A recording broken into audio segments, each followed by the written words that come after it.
All right, part 70. Part 70, Every Man's Battle. Let's get right into it. Okay, so the question there, or we're gonna go back to where we were. With your mindset transformed, you will not let her even anywhere near you. The attraction will begin to starve, and she will drift back toward the horizon, right where she belongs. All right, so how can we make sure that that will happen? First, bounce your eyes. You saw her passing your corral and you were physically attracted to her. Starve this attraction by bouncing your eyes. Don't dwell on her beauty by stealing glances. Do it with zeal. Do it very zealously. Do it like you can't wait to bounce your eyes. You can't wait to get her out of your eye shot, out of your mind, out of your head, anywhere near it. Okay? I was talking with a guy recently who said it's that second look. It's that second glance. That's what gets me. It's that second glance. I was like, dude, you're absolutely right, man.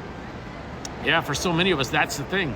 That's the hook, right? The second glance. Don't even give it a second glance. Zealously look away. I don't want anything to do with it. I don't want anything to do with her. Okay? The second way to make sure that it happens is avoid her. Sometimes this is impossible, but do it when you can. If she works with you and the two of you are assigned the same project, don't ask her to eat lunch with you. Don't offer a ride anywhere, especially home. Avoid opportunities that create positive experiences with her until the attraction phase dies. If she asks you to do something with her, anything at all, even work-wise, that is maybe extracurricular or in some other way, excuse yourself. Get yourself out of the situation. Move yourself away from it. Don't give it a chance. Don't give it the opportunity to become a problem. All right? The next one is this. When you're in her company, play the dweeb, right? Don't be cool. Don't act like you're awesome. Don't try to impress in any way. In any way. If you can do something to be unimpressive, be unimpressive. You want to be so unattractive at this point. You do not want to appear attractive in any way, okay? Our hero, the dweeb, steps into a nearby public restroom and emerges as the polyester-clad enemy of all things flirtatious and hip. Dull, mild-mannered dweeb man, pocket protector shielding his heart and hair slightly askew, wages his quiet, thankless war of boring interchange. Make yourself boring to her. Our once threatening Amazon withdraws to undefended sectors. Again, our once threatening Amazon withdraws to undefended sectors, leaving dweeb man victorious again in his never-ending good fight to stave off the hip and impure in his galactic empire. This is what he's saying here is just make yourself unattractive, okay? I understand that some things seem dated, whatever, but make yourself appear in every possible way unattractive, okay? Okay, there's not that much glory in playing a dork or a dweeb, right? Okay, there'll be no comic book deals, no endorsement deals, right? There's not gonna be any interviews on the TV news or anything like that. But you will be a hero. To who? To your wife, to your kids.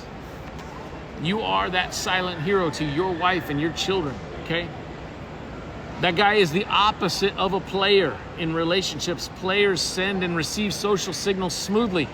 The dork does not, the dweebs do not. When a player wants to send attraction signals, there are certain things that he will do. He'll flirt, he'll banter, he'll smile with a knowing look. He'll talk about hip things. In short, he'll be cool. You were a player at one time. You knew how to feed attractions. You spent your whole adolescence learning how. That player, he will make conversations and then he will slip in little innuendos. He'll slip in little double entendres every now and then to see, is she interested or not? Don't do it. Okay, talking to married men here, especially.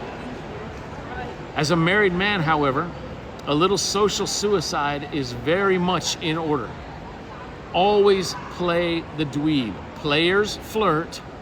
Learn to unflirt. Learn to do the opposite, the exact opposite. Okay, I tell my guys, the opposite of cheating is not the absence of cheating. Okay, so it is here. The opposite of flirting is not the absence of flirting. You go the other direction if you can. Learn to unbanter, right? Learn to unflirt.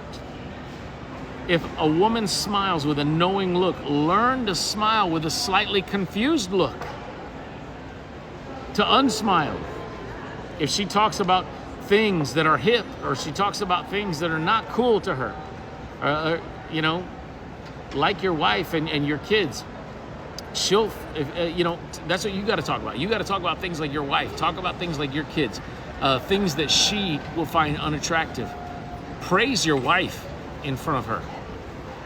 Praise your wife. If a conversation has to go on, now in general, in public, what am I talking about? Work relationships, okay? I'm talking about relationships you cannot get away from. Because otherwise you shouldn't even be having the conversation with somebody, right?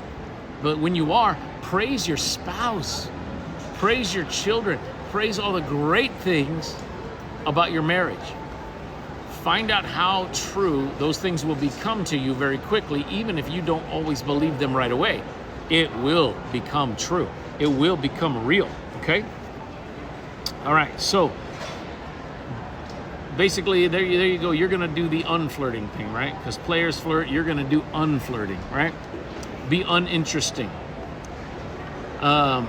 She'll find you pleasant enough, but rather bland and uninteresting, and that is perfect. That's exactly what you want. Sometimes a woman's attractiveness to you will be mental rather than physical.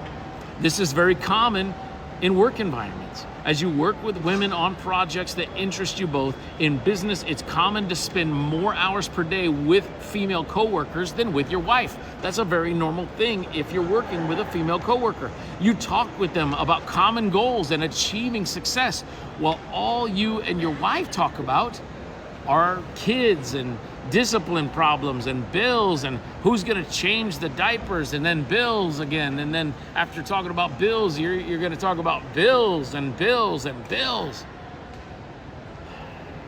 Seems much more fun to go a different direction.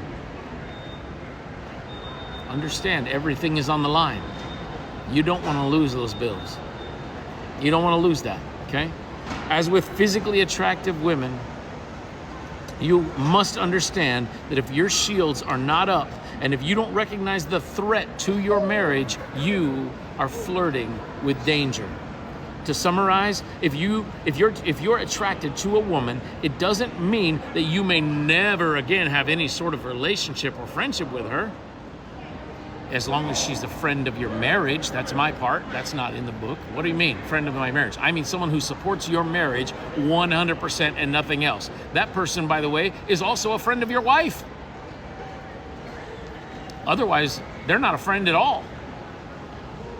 Other than work, they are your enemy.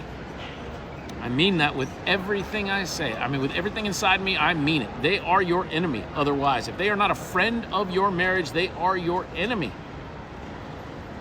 It means, though, that you must enact your defense perimeters. Once you starve the attractions and she is at a safe distance away, you can have a proper relationship, one that is honoring to your wife and to the Lord. The best way to do that, like I said again, is to have it be as a friend of your marriage.